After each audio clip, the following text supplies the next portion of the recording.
Bom dia, pessoal. Vamos começar a nossa live de hoje. Já vou marcar aqui o tema: execução contra a empresa em recuperação judicial. Recuperação judicial. Então, assim, é uma temática bem interessante, útil para quem estuda, útil para o dia a dia.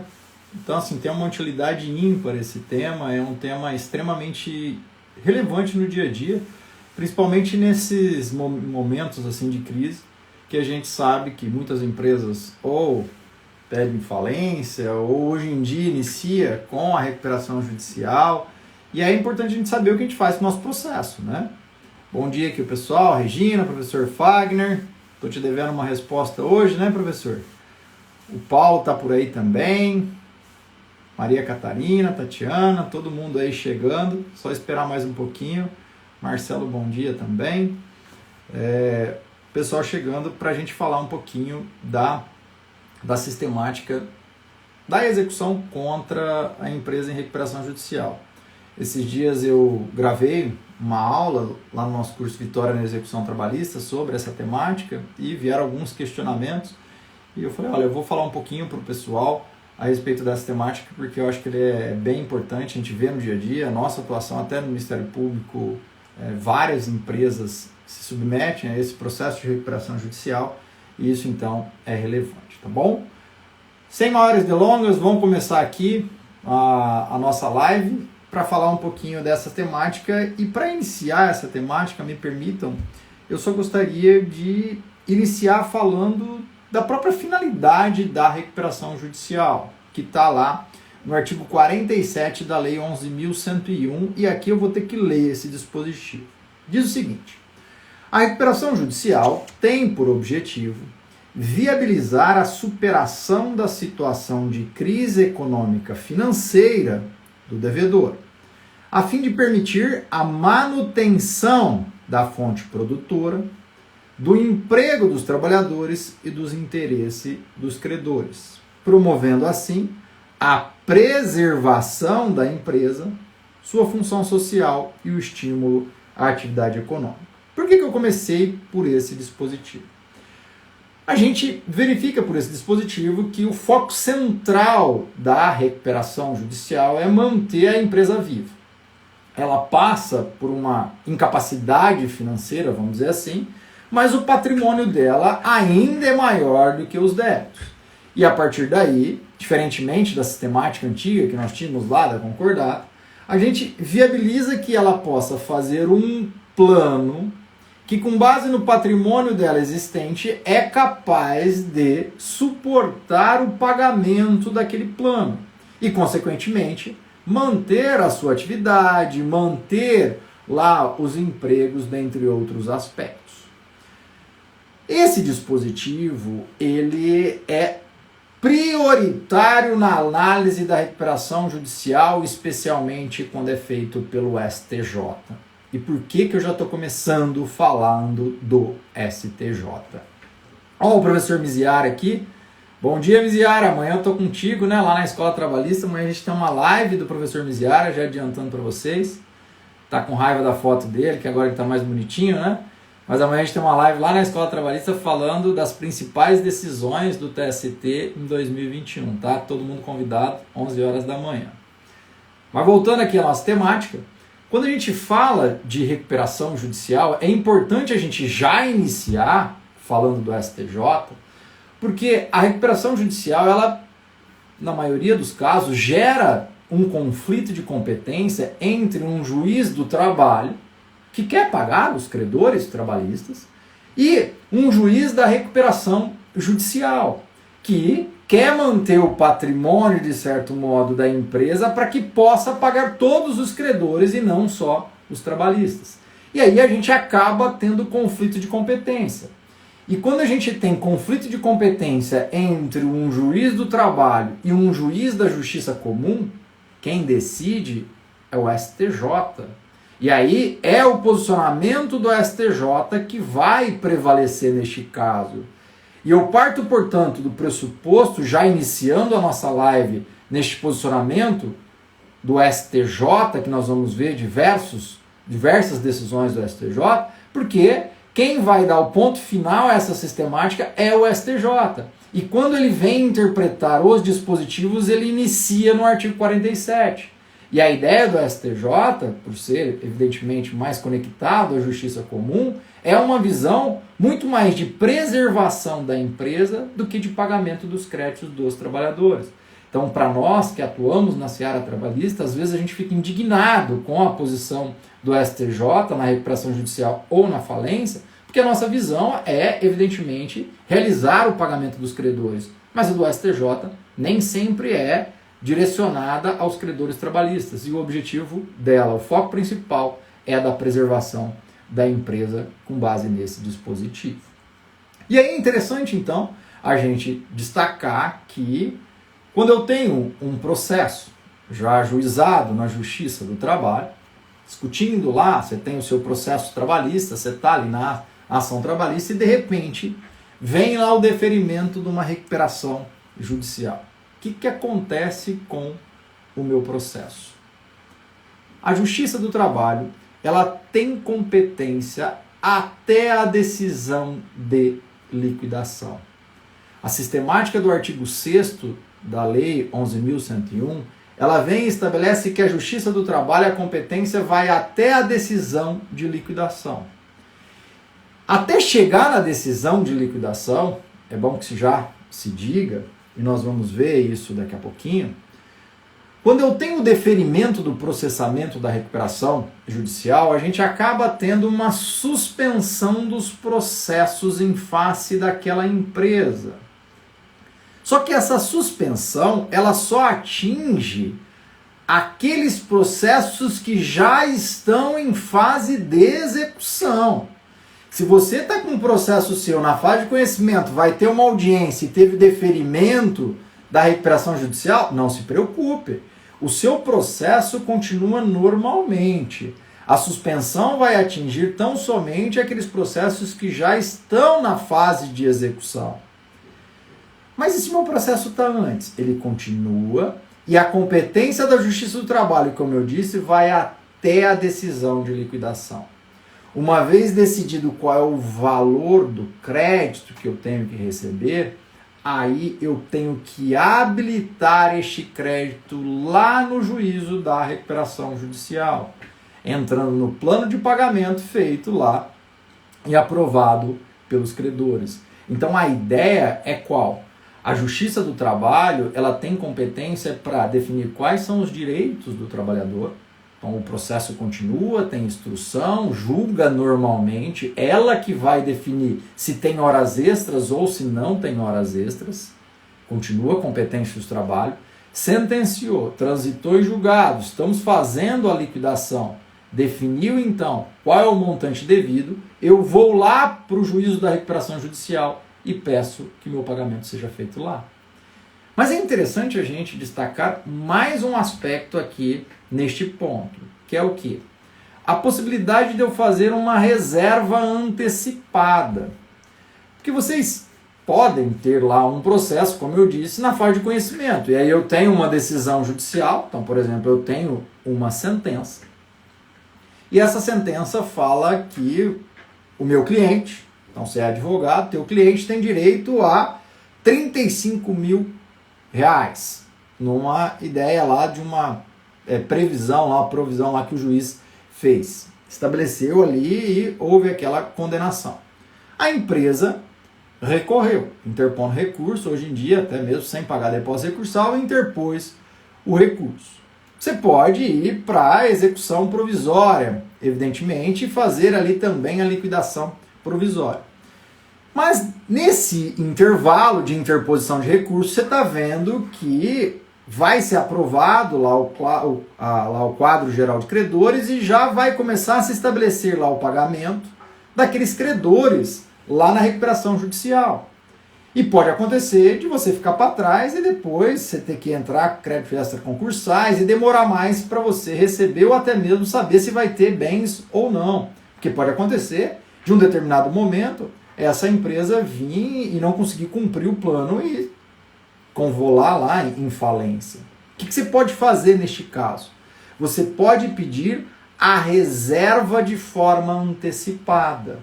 Você pega então lá, pede para o juiz, fala, olha juiz, eu já tenho uma decisão judicial que me concedeu tanto de crédito, eu gostaria que oficiasse ao juízo da recuperação para já deixar reservada essa parte para mim.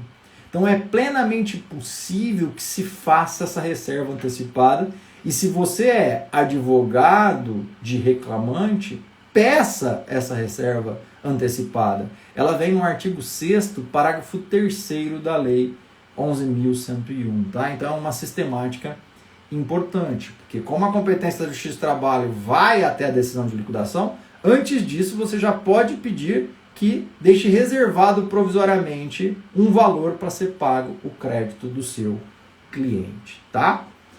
E como eu disse a vocês, quando a gente vai falar aí da suspensão, e agora vamos então falar dessa suspensão. Quando eu tenho o deferimento da recuperação judicial, e aí a recuperação judicial, gente, não vou entrar lá no processo da recuperação, mas eu preciso falar alguns aspectos dele. Quando você faz um pedido de recuperação judicial, então você vai lá na Justiça Comum, o competente é a Justiça Comum, você faz o pedido de recuperação judicial e o juiz defere o processamento. Para deferir o processamento, você tem que já trazer de certo modo que você tem capacidade financeira de cumprir um determinado plano. Então você vai trazer o seu patrimônio, vai demonstrar lá que você não tem mais débito do que crédito. Porque se tiver mais débito que crédito, aí é processo falimentar. Aqui a gente parte do pressuposto que a empresa tem condição então de arcar com essas despesas. E aí, neste caso, ela faz então um pedido, o juiz verificando que é viável, ele defere o início daquele processo de recuperação judicial, que é o que a gente fala, defere o processamento. Essa decisão inicial, ela produz alguns efeitos, e um dos efeitos que ela produz é a própria suspensão das execuções. Como eu disse a vocês, eu tenho então a suspensão de todos os processos contrários àquela empresa em recuperação judicial. O artigo 6º vem e diz o seguinte: a decretação da falência ou o deferimento do processamento da recuperação, que é o que a gente está estudando, implica a suspensão do curso da prescrição das obrigações do devedor, sujeitas ao regime desta lei, a suspensão das execuções ajuizadas contra o devedor, inclusive dos credores particulares, do sócio solidário, relativos a créditos e obrigações sujeitos à recuperação judicial ou falência. E terceiro, proibição de qualquer forma de retenção, arresto, penhora, sequestro, busca e apreensão, constrição judicial, extrajudicial sobre bens do devedor, oriundos das demandas judiciais e extrajudiciais. O que esse dispositivo está falando? E me permita, então, peço até desculpa em ter que ler o dispositivo, mas eu tenho que ler. Esse dispositivo fala, olha, o juiz está partindo do pressuposto que nós vamos analisar esse plano, vai ser aprovado esse plano pela Assembleia para fazer o pagamento. Mas já aparentemente ela tem condição de arcar, então já vamos suspender as execuções. Porque se a gente continuar com as execuções, nós vamos começar a fragmentar o patrimônio da empresa e às vezes ela não consegue cumprir com esse plano. Então, com essa decisão, a gente gera a suspensão de todas as execuções em face dessa empresa em recuperação judicial. Primeiro aspecto, que eu já disse e vou repetir. A suspensão é tão somente em relação aos processos de execução. Se você está na fase de conhecimento, seu processo continua normalmente. Não haverá, portanto, suspensão dos seus processos na fase de conhecimento. Tiver na fase lá recursal, sem problema, continua normalmente. É só execução ou atos que gerem constrição do bem da empresa em recuperação judicial. O ordenamento não autoriza que outros juízes, além do juiz da recuperação judicial, possa atingir o patrimônio da empresa em recuperação judicial. Porque se nós estamos definindo um plano para que ela se possa erguer, que ela possa então restaurar a sua atividade plena, nós partimos do pressuposto então que eu preciso direcionar todos esses pagamentos num único local para ficar de forma mais organizada. Senão, eu permito que vários juízes façam arresto, façam penhora de diversos bens e isso acaba inviabilizando o próprio plano que será aprovado. Tá? Então, a ideia inicial é essa. Eu gero a suspensão tão somente dos processos na fase de execução. Tá? Um outro aspecto que nós temos que destacar aqui, e esse é extremamente relevante, é o seguinte. Quando a gente fala na recuperação judicial, e aí é importante a gente saber a própria recuperação judicial para poder compreender um pouquinho a execução. Quando a gente fala na recuperação judicial, eu estou falando para vocês que o objetivo dela é restaurar a capacidade financeira da empresa para que ela possa sobreviver. Só que a gente, de certo modo, cria um marco. Você vai lá e faz um pedido para o juiz da justiça comum e fala o seguinte, olha, eu tenho patrimônio, eu tenho lá 10 milhões de reais e eu tenho 6 milhões de reais de dívida. E dessas dívidas aqui, tantas são trabalhistas, tantas são tributárias. Eu venho e estabeleço, sabendo-se que o tributário não entra lá propriamente dito, tá? Então eu venho aqui e faço lá todo este plano. Quando se faz o plano, a gente parte do pressuposto que a empresa está criando um plano relacionado a tudo aquilo que é pretérito. Por quê? Porque a partir do momento em que ela faz o plano, ela fala, ó, com esse plano, se eu pagar 70% desses débitos, com deságio então de 30%, se eu conseguir pagar isso, os créditos dos trabalhadores até 12 meses, podendo estender mais 2 anos, os tais créditos em tantos anos, ela cria esse plano, eu parto do pressuposto que ela vai parcelar o passado e ao parcelar o passado, ela tem condição de continuar mantendo o presente. Por que eu estou falando isso? Porque quando a gente fala na recuperação judicial, a ideia básica, pelo menos sob o meu ponto de vista e da legislação, é que só deveria entrar na recuperação judicial aquilo que era pretérito. Todas as ações posteriores ao deferimento do processamento da recuperação judicial não poderiam entrar na recuperação judicial, porque elas não existiam. Se elas não existiam e são débitos futuros, a gente parte do pressuposto que se eu estanquei o problema e estou dividindo aquela dívida, estou dando um fôlego para a empresa, o que vem para o futuro ela tem que cumprir. Não é falência que tudo vai para lá e a gente vai arrumar um local para pagar todo mundo. Não, é recuperação judicial. Então, olha, o que é passado, nós vamos resolver dessa forma. O que é futuro, eu continuo caminhando normalmente.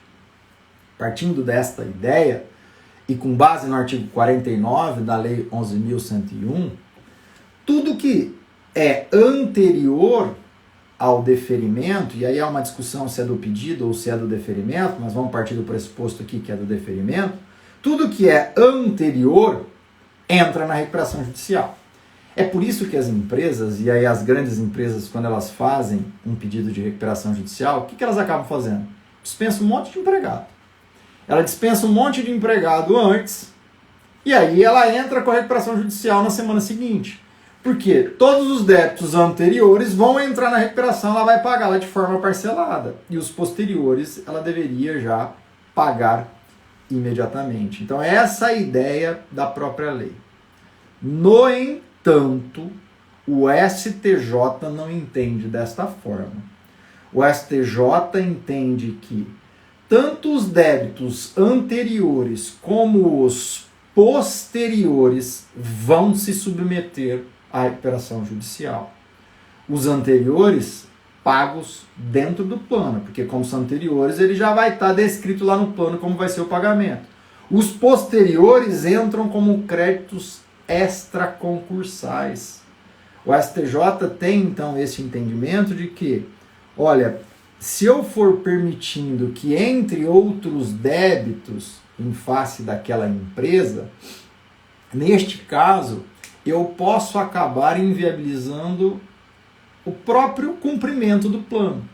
Para que isso não aconteça, Vem então o STJ e fala, olha, tudo que é dívida da empresa em recuperação, nós vamos resolver aqui no juízo, teoricamente universal, da recuperação judicial. Seja anterior, seja posterior ao deferimento. O anterior entra no plano, o posterior entra como crédito extra concursal, tá? E aí é interessante a gente destacar que quando a gente fala de débitos trabalhistas, a gente tem que definir qual que é o marco ali, de certo modo, né, para viabilizar que a gente fale que é antes ou depois. E aí o entendimento majoritário é a data da prestação do serviço ou da própria lesão. Quando eu não tenho lá, por exemplo, o pagamento das verbas decisórias, é mais fácil. Mas quando eu tenho um crédito decorrente da prestação, aí é a data da prestação do serviço que a gente considera como o vencimento, vamos dizer assim, tá? Ainda que seja lá o salário, porque tem o prazo dos 5 dias, mas mesmo assim a gente tem lá o vencimento no dia 31, tá? E aí uma outra sistemática que é interessante a gente destacar é que quando eu falo em suspensão, e até vi que teve uma pergunta aí, depois eu vou voltando nas perguntas, tá? Só para eu não ir quebrando o raciocínio. Quando a gente fala em suspensão, então eu falei para vocês, ó, entrou a recuperação judicial, vamos partir do pressuposto que eu já tinha lá uma execução na área trabalhista. Então, estou com o meu processo, estou quase para receber, vem e tem a recuperação judicial. Iniciei a execução, veio a recuperação judicial. Suspende, eu pego esse crédito e tenho que habilitar lá na justiça comum. Diz a lei que o prazo de suspensão é de 180 dias. Pelo menos antes da mudança lá da Lei 11.101 pela Lei 14.112, salvo engano. Então eu vou primeiro tratar o antes e aí depois a mudança que nós tivemos em dezembro. Antes de dezembro, vinha então a lei e falava, olha, é 180 dias que fica suspenso. Então a gente partia do pressuposto seguinte, olha, eu tenho lá uma suspensão de 180 dias, se tem um prazo falando que é 180 dias, significa que depois de 180 dias, o que eu faço? Eu volto para a Justiça do Trabalho. Era só uma suspensão. Suspendeu, eu volto para cá e continuo. Então a ideia básica seria essa. Se eu estou falando de suspensão, o que diferencia o processo falimentar do processo da recuperação judicial para o credor trabalhista é exatamente isso. Na falência, você vai para lá, entrega lá, vai resolver tudo lá. Na recuperação judicial, a gente parte do pressuposto que eu vou lá, espero 180 dias, não resolveu, eu venho para cá e continuaria. O STJ novamente veio e falou, não é bem assim. Se eu voltar, eu acabo com o plano. Então, eu mantenho lá enquanto eu tiver lá. E se for deferida a própria recuperação judicial, eu tenho que fazer os pagamentos lá na recuperação judicial. E os processos continuam suspensos enquanto não se fizer o pagamento lá na recuperação judicial. Veio agora a Lei 14.112, no final do ano passado, e disse o seguinte: o prazo de suspensão é de 180 dias, contados do deferimento do processamento da recuperação, e este prazo é prorrogável por igual período. Então eu posso prorrogar lá por mais 180 dias. A lei agora ela vem e já define um termo inicial, que é do deferimento, então 180 dias do deferimento, que gera suspensão, podendo ser prorrogado uma única vez. Com base nesse dispositivo aqui, no máximo eu posso deixar suspenso um processo trabalhista por 360 dias, ou seja, 1 ano. Você vai ficar lá suspenso durante 1 ano. Depois desse 1 ano, se não houve lá pagamento na recuperação judicial, teoricamente você volta para a Justiça do Trabalho e continua na Justiça do Trabalho, podendo fazer penhora, podendo então prosseguir aqui na Justiça do Trabalho.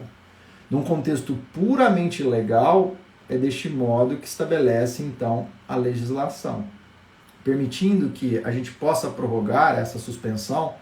O próprio artigo 4º viabiliza ali, se eu tiver um plano alternativo, eu posso ampliar um pouco essa suspensão, mas a regra é essa.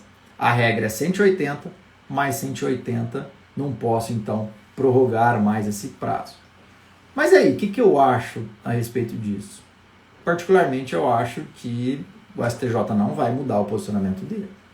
Embora o dispositivo agora seja expresso no sentido de que é 180 prorrogável por mais 180, isso muda toda a sistemática implementada pelo STJ, no sentido que eu tenho que prosseguir até o pagamento final lá na Justiça do Trabalho. Então, na Justiça Comum, viabilizando que todos os pagamentos sejam feitos lá e não haja nenhuma constrição de patrimônio da empresa enquanto não finalizado os pagamentos, a fim de que não inviabilize o próprio plano de pagamento, tá? Então, particularmente, para mim, então, eu acho que o STJ não vai mudar o posicionamento dele. De qualquer modo, agora o STJ vai ter que novamente se manifestar sobre isso, porque a legislação anterior ela não falava nessa prorrogação uma única vez. Agora a legislação fala expressamente nessa prorrogação uma única vez. Ah, professor, eu sou advogado de um reclamante, o que eu faço então agora? Concedeu-se lá os 180 dias contados do deferimento.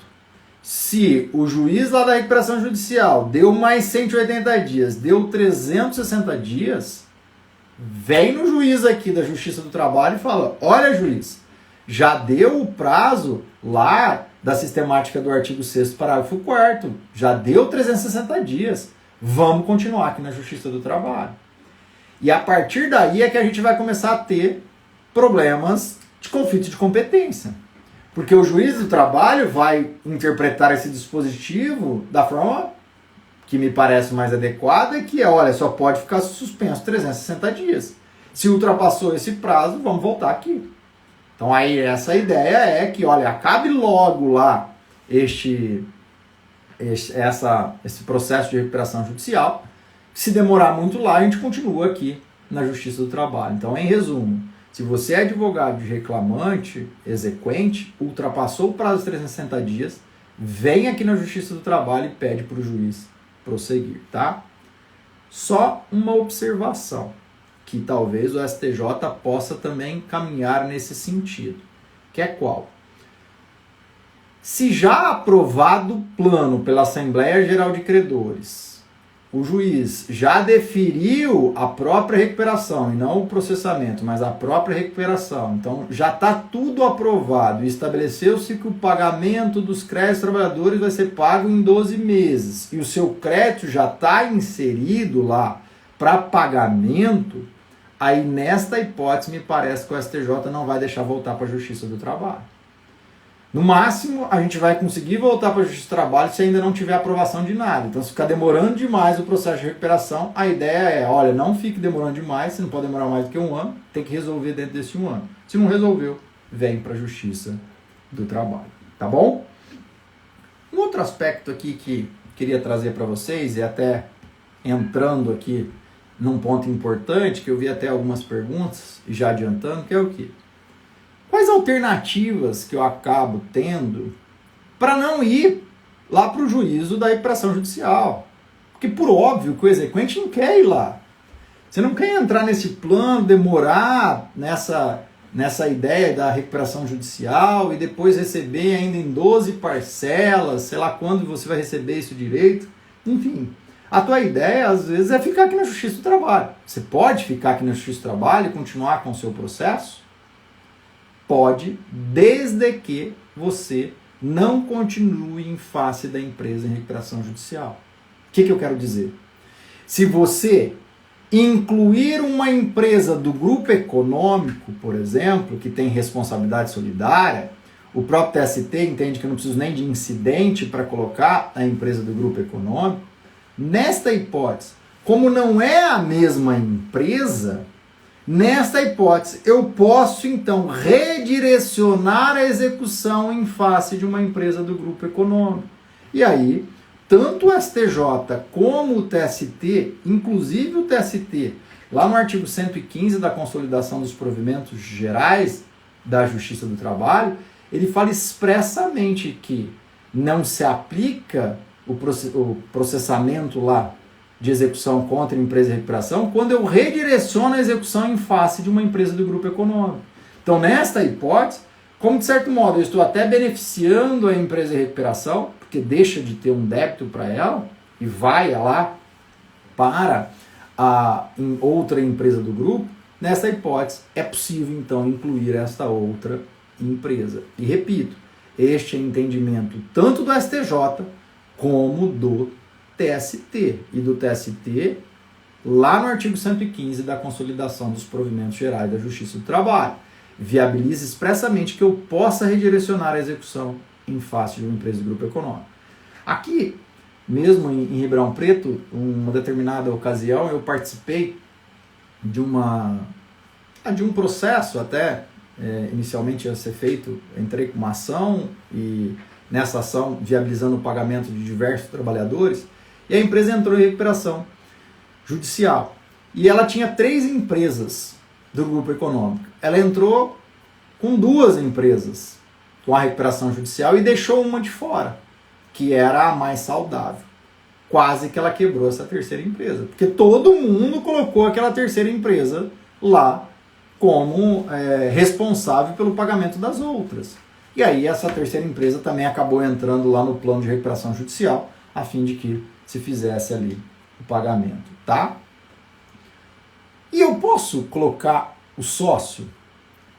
Posso então fazer um incidente de desconsideração da personalidade jurídica para atingir o sócio? O mesmo artigo 115 da Consolidação dos Provimentos da Corregedoria Geral permite que, mesmo uma empresa em recuperação judicial, eu posso instaurar um incidente e a partir daí eu posso então vir e incluir o sócio no polo da execução.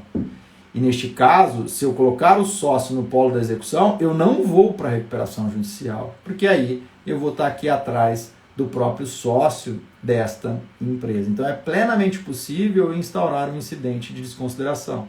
E aqui neste caso, o STJ também entende deste modo, tá?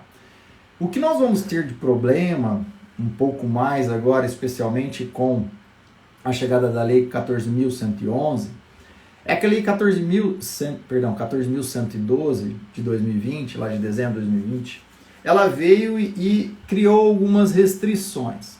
Lá no artigo 82A, ela vem e fala que a desconsideração da personalidade jurídica da sociedade falida para fim de responsabilização de terceiro, grupo, sócio, somente pode ser decretada pelo juízo falimentar com observância do artigo 50 do Código Civil e lá do Código de Processo Civil.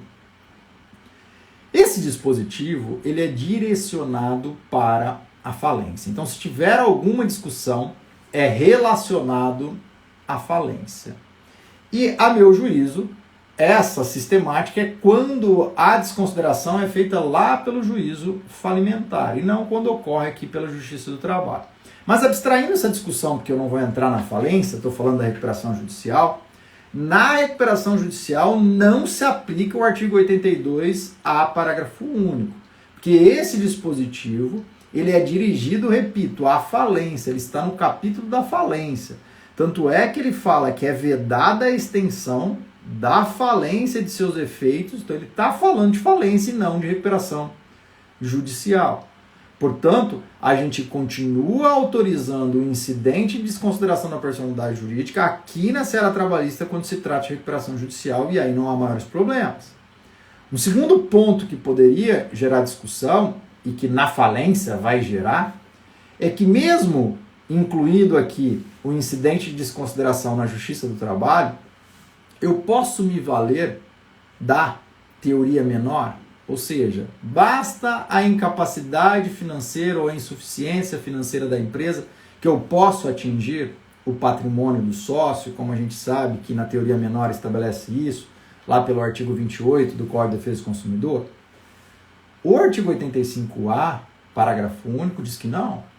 Fala, olha, não é possível, então, eu aplicar o Código de Defesa do Consumidor. Eu tenho que ir lá no Código Civil, o Código Civil exige que, além da incapacidade financeira, eu tenho que provar lá ou o abuso de direito ou a confusão patrimonial. É o que a gente chama de teoria maior.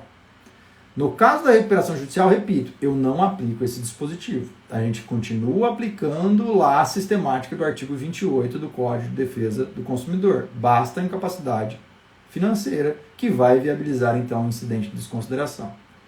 No caso da falência, eu disse que não ia entrar, mas não vou aguentar. No caso da falência, me parece também que esse dispositivo aqui, ele só se aplica quando o próprio juízo falimentar for fazer a desconsideração. Pode acontecer de lá no juízo falimentar ele entender que teve confusão patrimonial e aí responsabilizar os sócios dentro da própria falência.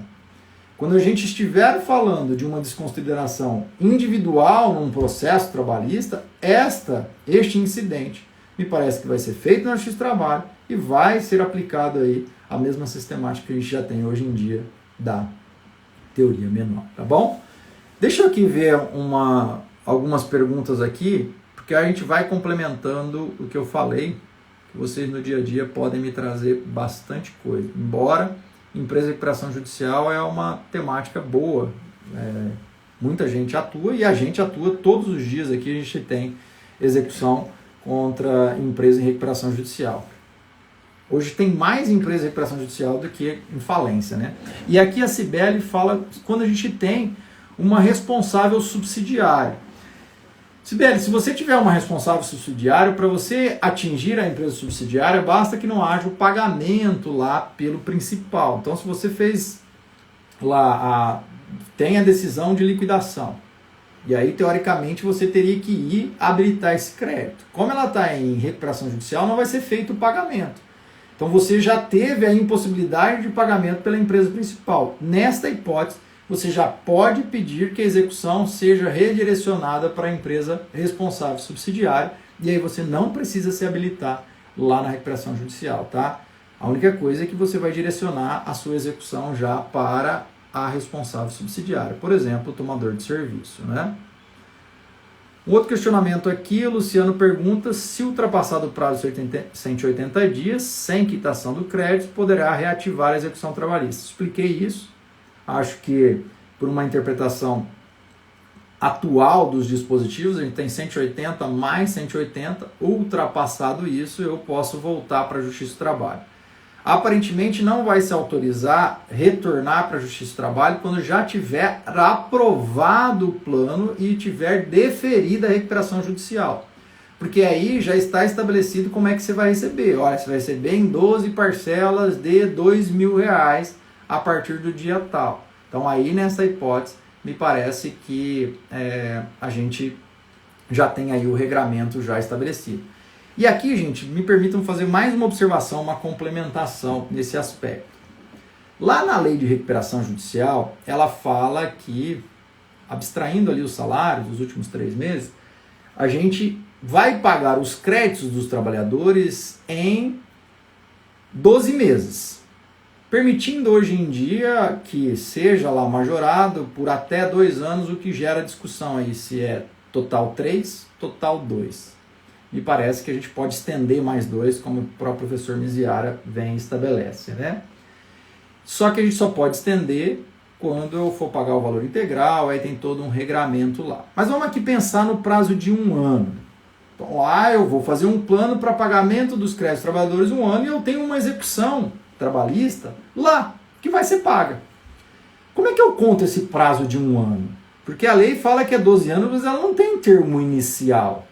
Não fala a partir de quando vai pagar esse prazo de 1 ano. É lá do deferimento do processamento, que a gente vai falar prazo de 1 ano. O STJ entende que não. O STJ entende que esse prazo de 1 ano é da decisão que deferiu a recuperação judicial. Professor, mas que decisão é essa? Lá no começo a gente defere o processamento da recuperação.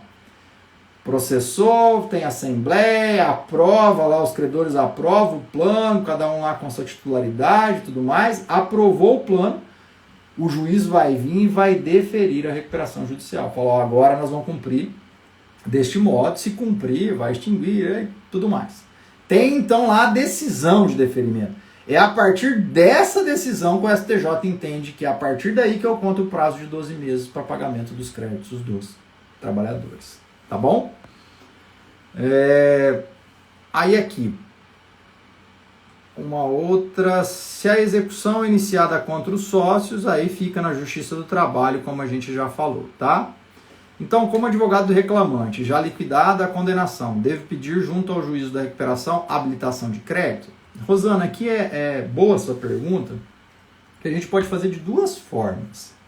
Então, suponhamos que teve a decisão de liquidação. Alguns juízes, e eu particularmente acho que vocês deveriam iniciar por aí. Você pede para o próprio juiz já expedir a carta de habilitação e encaminhar para o juízo da recuperação. Você indica qual é o número, fala, olha juiz, já expede o ofício para o juiz da recuperação habilitar o meu crédito. E aí ele já faz essa comunicação.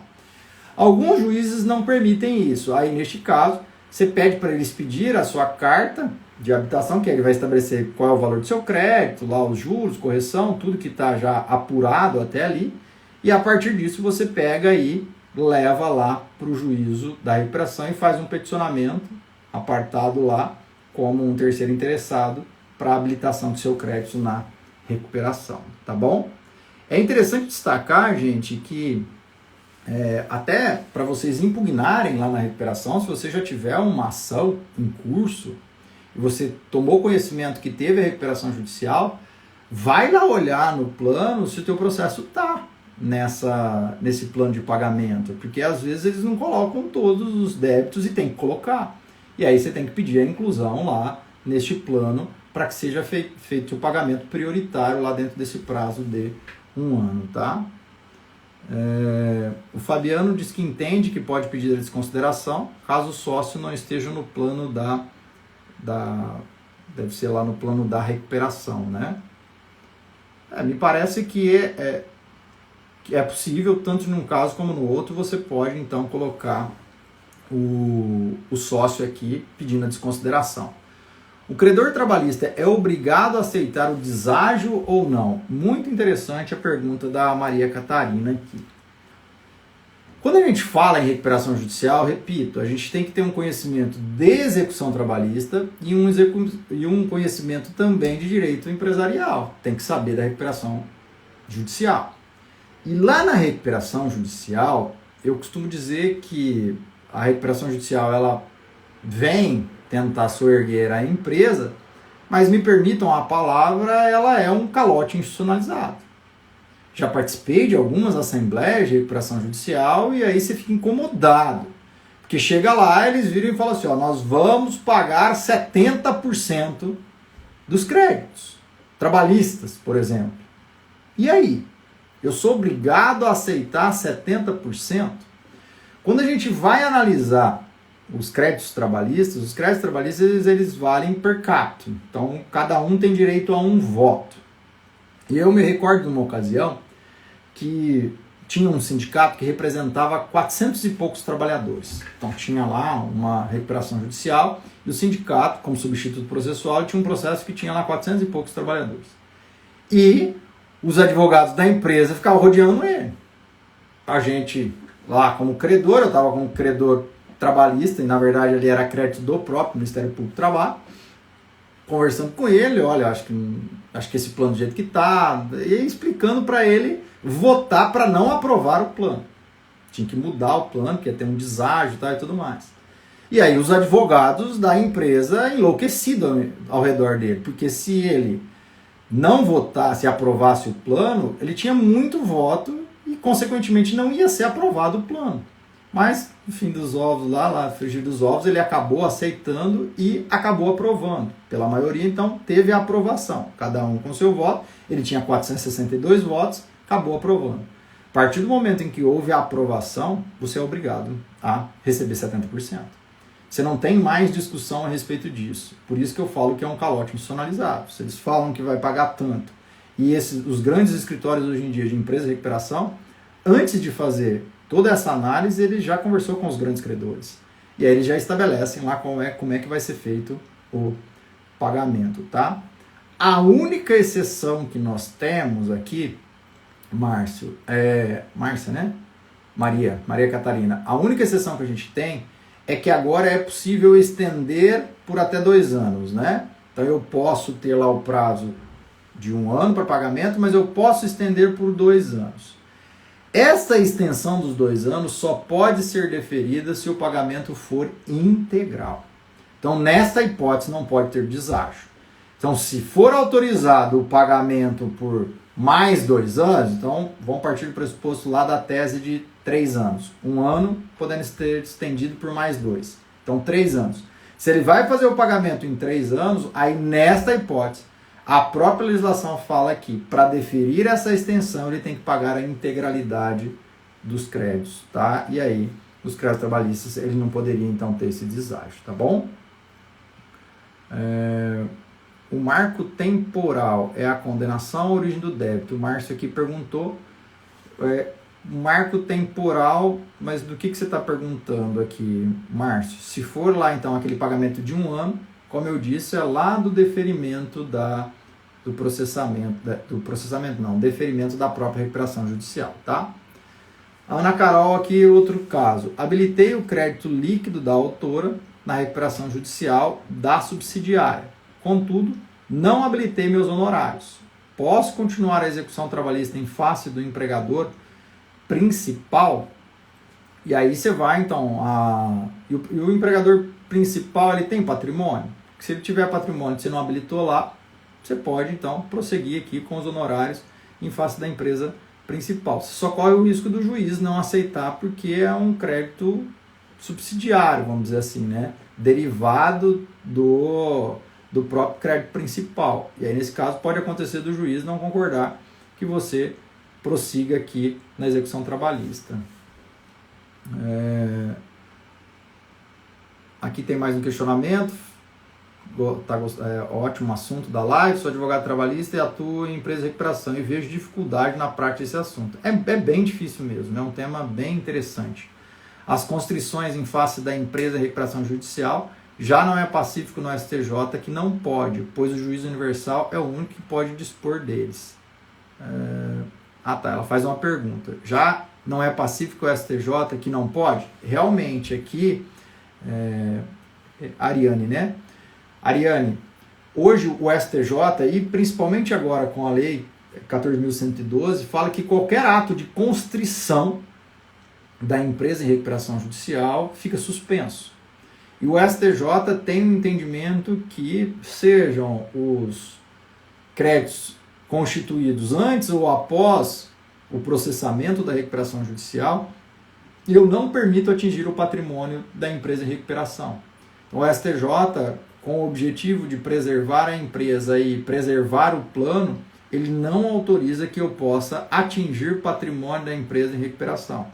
E aí a alternativa que a gente tem, como nós falamos, é ou ir para outra empresa do grupo, ou ir para o sócio, que aí eu não estou atingindo o patrimônio da própria empresa. Mas atingir o patrimônio da própria empresa aqui na seara trabalhista não é possível. E tem um outro ponto que esse tem caminhado para uma sistemática de pacificação, mas ainda não está pacificado, é quando eu tenho o depósito recursal.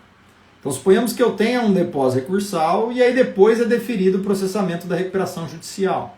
Porque hoje, antes acontecia mais, porque antes a empresa de recuperação judicial tinha que pagar o depósito recursal. Hoje nem precisa, né? Mas suponhamos que já tivesse lá um depósito recursal e aí depois é deferido o processamento. O TST antigamente falava, olha, como é garantia de futura execução e eu já individualizei esse valor, isso daí fica na Justiça do Trabalho. Mas aí o TST começou a decidir de forma contrária e hoje em dia tem decidido mais dessa forma, no sentido de que eu tenho o depósito recursal, mas o depósito recursal ele não passa a integrar o patrimônio do credor. Ele ainda é, de certo modo, patrimônio do devedor, até porque se tiver modificação da decisão judicial, esse dinheiro volta para a empresa em recuperação judicial. E aí o TST não autoriza mais que a gente possa liberar esse depósito recursal na Justiça do Trabalho. Eu tenho que mandar esse dinheiro lá para a recuperação judicial, tá bom? Aqui a Miriam fala da desconsideração da personalidade jurídica, se ela é permitida, e aí com as restrições lá do artigo 82A, já tratei disso. Os 180 dias são da aprovação do plano, uma vez aprovado deve ser finalizado em 2 anos. Aqui, Tavares, os 180 dias, o artigo 6º fala que é do processamento, então é daquele primeiro. E aí eu tenho até 360 para acabar. Eu acabei, aprovei o plano e foi deferida a recuperação judicial, aí começa o meu prazo para pagamento. Aí é o prazo de 1 ano que começa a contar. Tá bom? O pessoal tá me mandando perguntas na caixinha. O pessoal tá com vergonha de perguntar aqui, hein? Na caixinha não tem como entrar agora. Sem contar o deságio que às vezes tem nos planos trabalhistas. Exatamente, um deságio enorme e é possível, né? Então, a empresa em recuperação e o processo está no TST. Também pode pedir a execução provisória e habilitar o crédito como reserva antecipada? Plenamente possível, deve ser feito isso. Se você tem um recurso, ou você já pede a reserva antecipada, se já o valor já for líquido, ou você inicia a liquidação e aí, definido o valor, você já pede a reserva antecipada, tá? Só precisa saber qual é o valor que você vai já reservar. E é interessante destacar, gente, que essa reserva antecipada não precisa ser o valor exato. Porque pode acontecer de você estar na fase de conhecimento e aí você tem uma previsão de quanto vai receber, você pode pedir para o juiz deixar reservado aquele valor. E aí depois, na hora que chegar na decisão de liquidação já transitada em julgado, aí você define o valor exato, vai ser repassado para você só o valor exato. Mas você não precisa ter uma exatidão nesse valor da reserva. Tá bom?